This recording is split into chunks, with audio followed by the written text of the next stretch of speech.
Hello friends. In this lesson we're going to be looking at verb forms. In English, every verb has two parts. A helping verb, which shows time or modality, and a main verb, which shows the aspect of the verb and the main meaning. Okay, what does all this mean? Well, let's take this example here. I am teaching English. Right now, that's what I'm doing. So when we look at the verb here, am is the helping verb, and teaching is the main verb, which means that am is telling me about the time, and teaching is telling me about the meaning of the verb and how I'm looking at the action. Is the action finished? Is it still happening? Or is it a general action? Or was teaching. So we see we go from am to was. Again, the helping verb here is telling me the time. The only thing that changed was that am changed to was, which means we changed from the present to the past. The main verb here stayed the same. So am teaching, was teaching. So the way that we're looking at the action hasn't changed. It's still an action that is ing, it's continuing, right? So here, I am teaching is continuing in the present. I was teaching is continuing in the past. I will be teaching, the only thing that changed here, again, is the helping verb, which means that we put it into the future. But the main verb is still the same, which means how we're perceiving or thinking about the action has stayed the same. So what am I doing? Teaching. How is the action happening? It's continuing to happen. Okay, so this is what we call the progressive form of our verbs in English. Progressive or continuous, depending on which book you read or website you look at.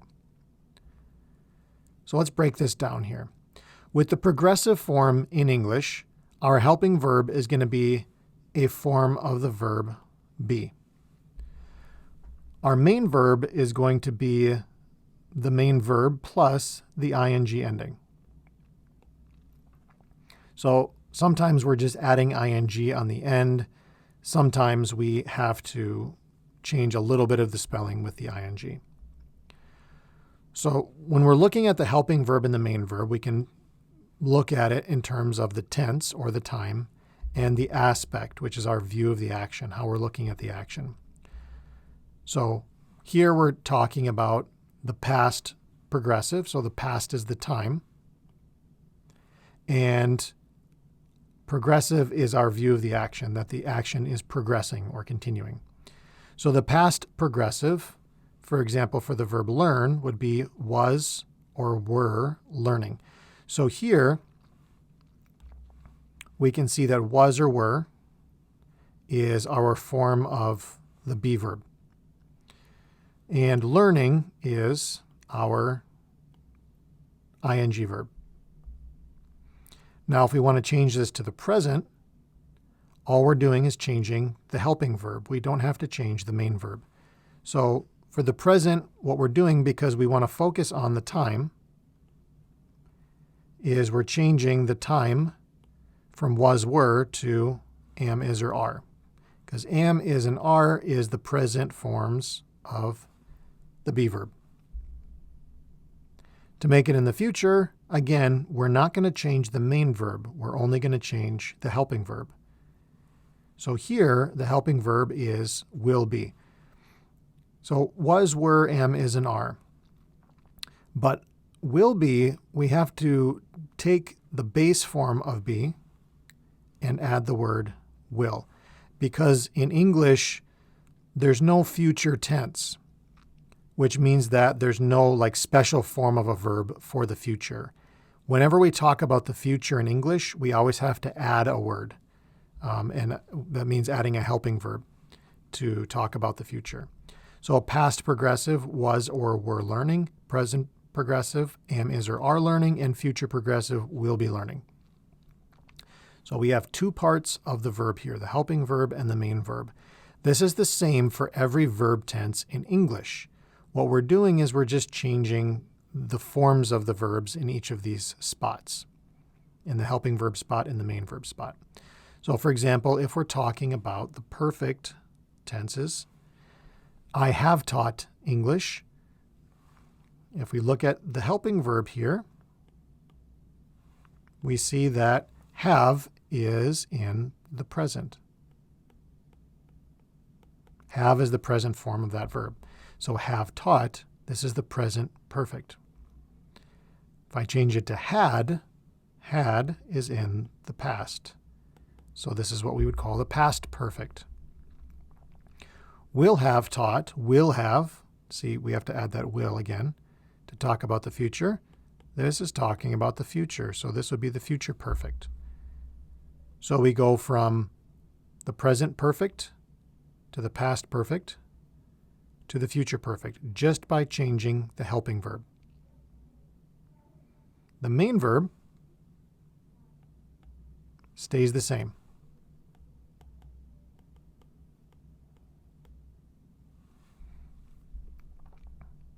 So, at a glance, the perfect tenses use have as our main verb,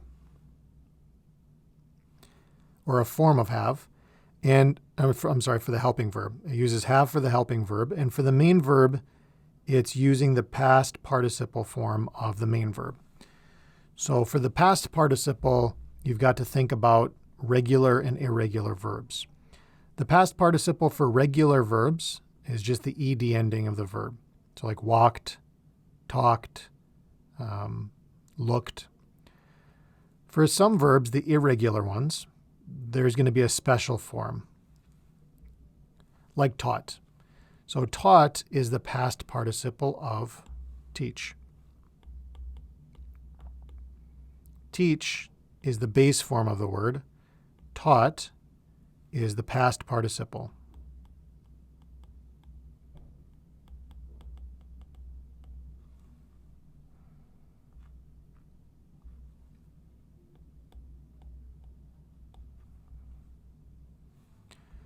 So for the past perfect, our form is had learned, because had is in the past. And again, our helping verb tells us the time. For the present perfect, we're just changing the helping verb to have or has, because these are the present forms of the have verb.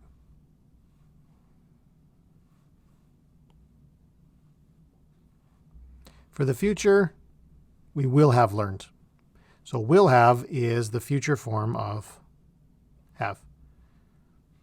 So this is the future, and this is the present. So we have past perfect, present perfect, and future perfect. Had learned, have or has learned, and will have learned. Well, what about the simple tense? We've looked at the progressive and the perfect. What about just the simple one? Well, the simple one actually isn't so simple, even though we call it that. For example, if we talk about the present simple, we just say, I teach English. Where's the helping verb? When we talk about the past simple, we say, I taught English. Where's the helping verb? It's actually hiding. It's there. You just don't see it all the time. So let's try to figure out the helping verb for the present simple. Where is it? And what is it? So I teach English. This is a positive statement. Let's make it negative, though. Can you think about how to make this negative? I don't teach English. So don't makes this negative. But what is don't? Don't is do not.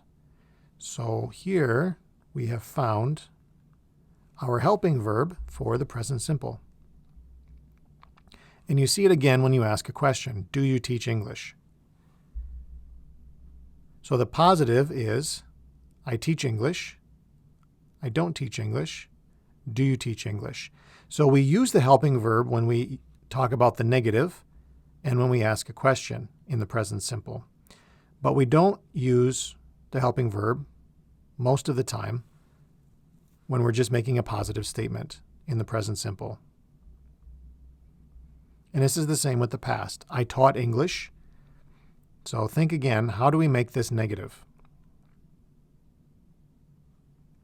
I didn't teach English. But this one changed a little bit more than the present simple. So we go from I taught English to I didn't teach English. So our main verb changed. We'll talk about that in a second. So I didn't teach English is I did not teach English. So did, there is our past form of our helping verb for the simple tenses. And again, we see it in the question, did you teach English? So what happened here?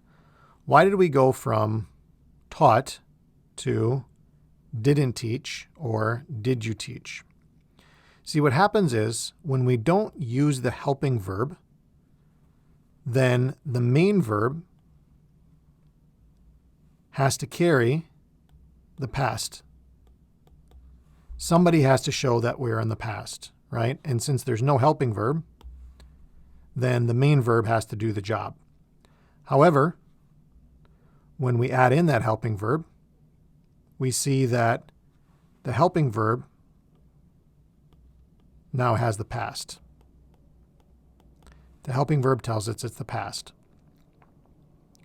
So our main verb doesn't have to carry the past anymore. It's just in the base form of the verb. So you can imagine that when we go from taught, that it's carrying a bag, right? And the bag is the past. But when the helping verb comes, that bag is going to go over to the helping verb. So now the main verb doesn't have that bag anymore. The helping verb has the bag. So now the helping verb is carrying it. And this works the same in the present form as well. So do you teach English? If we change the subject to, for example, she,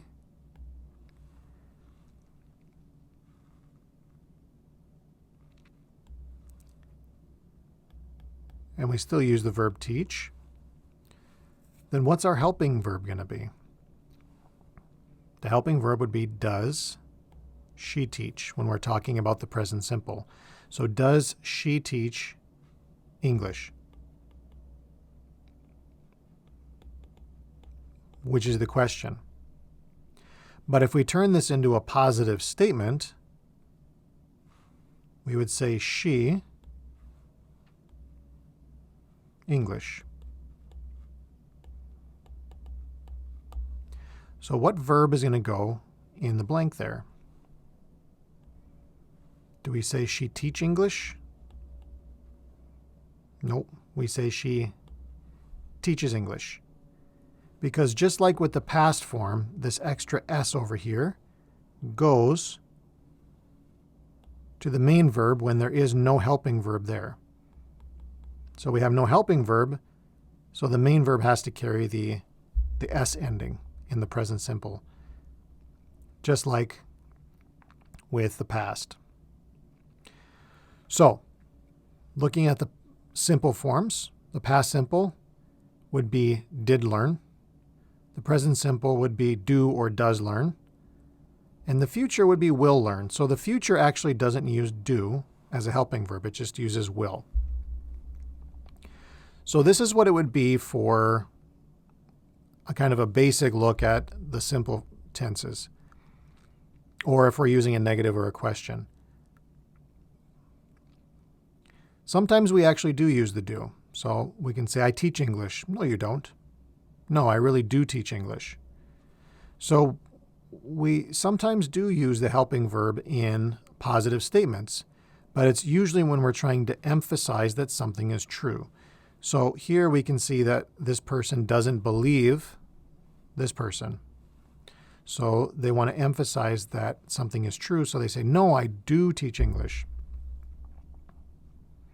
So what happens normally with the simple tense is that we just have only the main verb when we're making a positive statement. So learned, learn or learns. But for the future, we do use that helping verb all the time, will. So the future always has a helping verb, but not the past or the present in the simple tenses.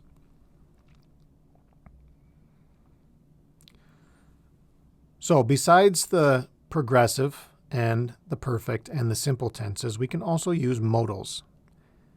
So with modals, it's actually pretty easy because our main verb is always the base form of the verb. The only thing that changes is our helping verb. The modals would be can, could, shall, should, will, would, and may, might, and must. So I can teach English. I could teach English. I should teach English. I would teach English. I may teach English. I might teach English. I must teach English. The main verb never changes. It's just the helping verb when we're using modals. Ooh, but what happens when we mix the tenses together? Then we get some really fun results.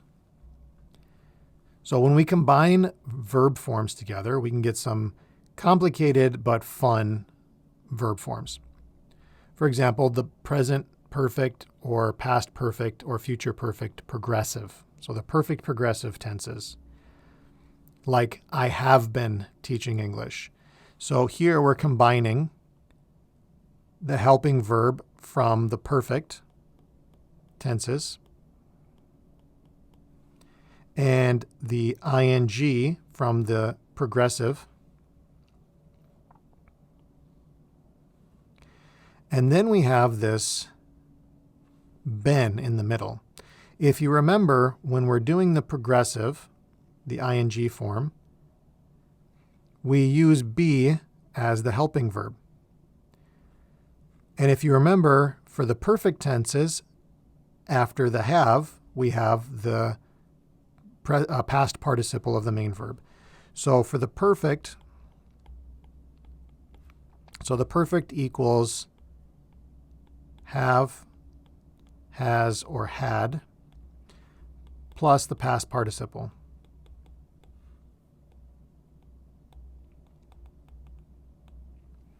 For the progressive, we use be, a form of be, like am, is, are, was, or were, plus the ing form of the verb. So what's happening here is that this be is going into the past participle form, and that's where we get been. So this is connecting in the middle. So it's connecting the helping verb of the ing with the main verb of the have. And that's how we get the present perfect progressive. Again, ooh, it's fun. It's crazy. So we can also have the past perfect progressive, so had been teaching, or the future perfect progressive, will have been teaching. Or modal progressives, could be teaching, should be teaching, must be teaching. So if I must be teaching, then you must be learning English. And if you're learning English, then eventually you'll get to do crazy stuff like this. And you will have been able to learn English. Thanks for watching.